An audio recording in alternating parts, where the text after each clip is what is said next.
महादेव भक्तों जानते हैं एकादशी कब है, एकादशी का शुभ मुहूर्त क्या रहेगा, इस एकादशी का महत्व क्या होता है और किन लोगों को ये एकादशी का व्रत रखना चाहिए और किसके लिए नहीं रखना चाहिए, पारण का समय क्या रहेगा, शुभ मुहूर्त क्या है, एकादशी तिथि 29 मार्च की है या फिर 28 मार्च की है तो कब है, ये सभी बातें जानते हैं। और पूजन की विधि क्या रहेगी, पारण का समय क्या रहेगा और इस व्रत के करने से फल क्या मिलेगा, ये सभी जानकारी हम इस वीडियो में जानेंगे। आप बने रहिए अंत तक। भगवान श्री हरि के भक्त हैं तो कमेंट में जय श्री हरि अवश्य लिखें ताकि भगवान श्री हरि यानी विष्णु भगवान की कृपा आप पर बनी रहे और आपकी सभी मनोकामनाएं पूर्ण हो। ये एकादशी चैत्र माह के शुक्ल पक्ष की एकादशी तिथि है। नए हिंदू वर्ष की पहली एकादशी माना जाता है क्योंकि चैत्र मास में ही हिंदू वर्ष के हिसाब से कैलेंडर चेंज होता है, तो इसलिए वर्ष की ये पहली एकादशी होगी और इसे कामदा एकादशी के नाम से जाना जाता है और इसका विशेष ही महत्व होता है।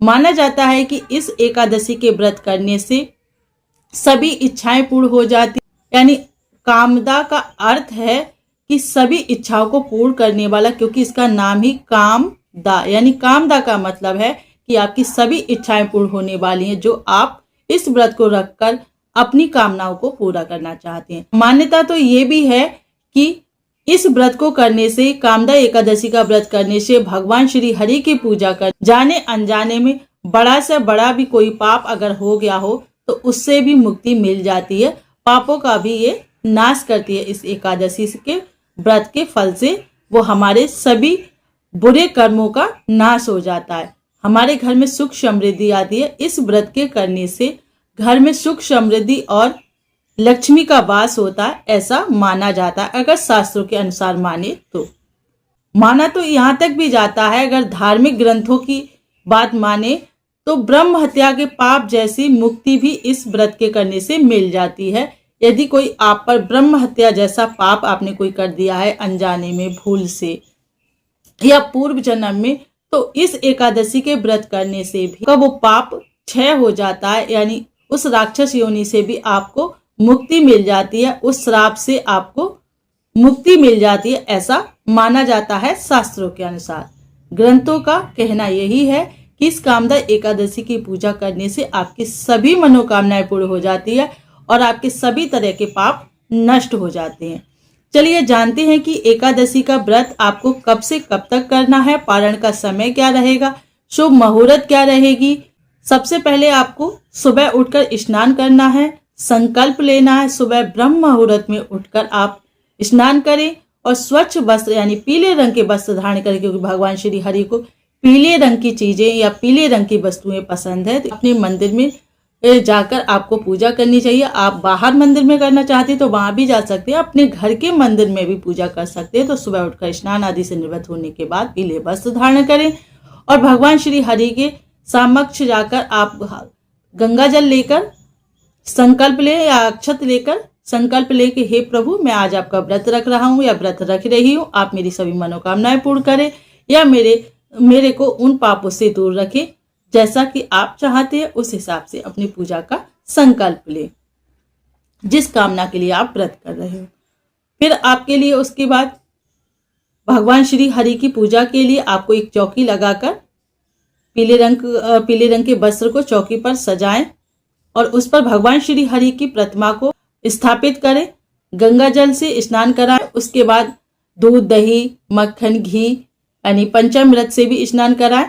उसके बाद अभिषेक करने के बाद फिर आप उनको फिर से शुद्ध जल से स्नान कराएं और फिर उन्हें वस्त्र धारण कराएं। अगर वस्त्र आपके छोटे भगवान जी हैं तो आप उनके लिए कलाबा के रूप में भी भगवान को वस्त्र समर्पित कर सकते हैं, ये कहकर कि प्रभु ये आपके वस्त्र हैं, आप धारण कीजिए।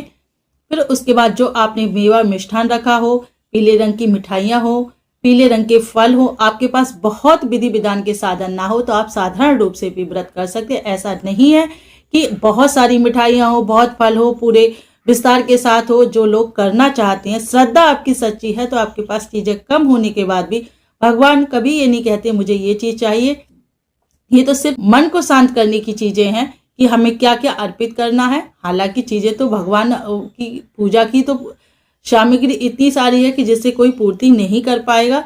लेकिन श्रद्धा आपकी सच्ची हो तो कम चीजों से भी काम चल जाता है। ऐसा नहीं है, बस प्रभु के सामने आपकी विनम्र प्रार्थना होनी चाहिए।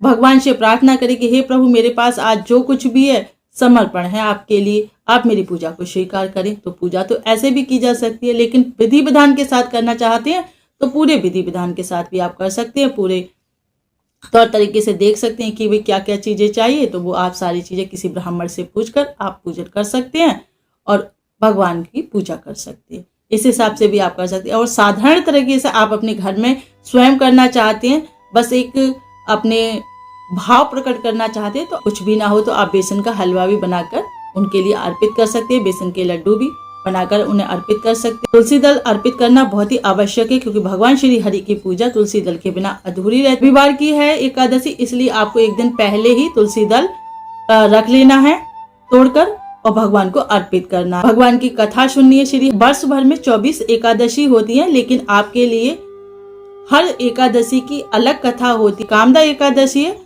तो इसमें आपके लिए कामदा एकादशी के नाम से इसकी कथा पढ़नी होगी। उसके बाद आपको आरती करनी होगी, फिर अपनी क्षमा याचना कर सकते हैं भगवान श्री हरि से कि प्रभु जो कुछ भी है सब आपको अर्पण है, आप मुझे क्षमा करें। ये जान लेते हैं कि एकादशी कब से कब तक है। तो एकादशी वैसे तो 28 मार्च के लिए शाम 5:25 से शुरू हो रही है और अगले दिन 29 मार्च के लिए 3:45 तक रहेगी।